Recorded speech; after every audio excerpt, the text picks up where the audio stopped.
Simpleng ulam pero ang sarap ng ganitong luto sa tilapia mga idol. Okay mga idol, meron tayo dito tilapia. So hiwaan ko lang siya dito mga idol sa tagiliran. Meron tayo dito harina, mga 1/4 cup. Lagyan natin ng ito mga idol, isa. Kaunting asin, pagsahin lang natin, huwag lang sobrang alat, kunti lang.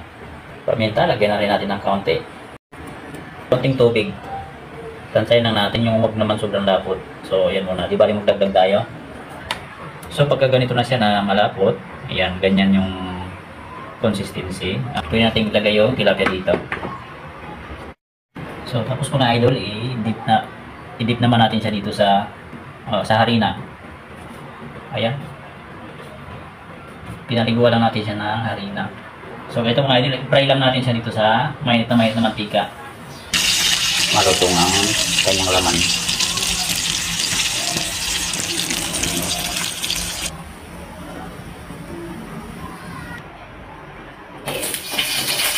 Luya mga idol. Luya.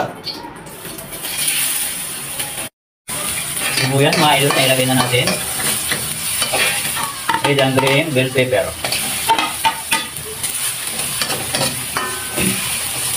Black beans.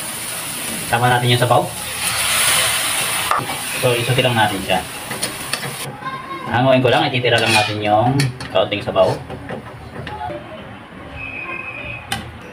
So dinagdagan na natin ng 1 kalahating tasa na tubig yung natitirang sabaw.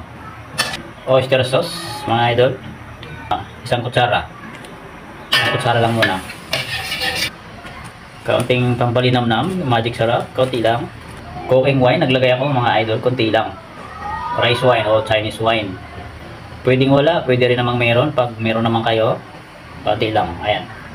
Kaunting toyo. Pakulay na rin dagdag kaunting alat.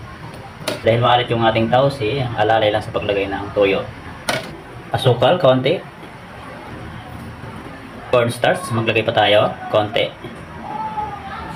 Ayan. So ganito lang yung consistency natin.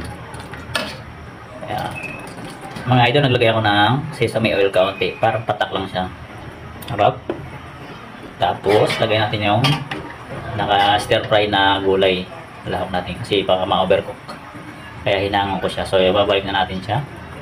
Sabay off. Ayan, sa wakas mga idol. Luto na ang ating crispy tilapia with black beans.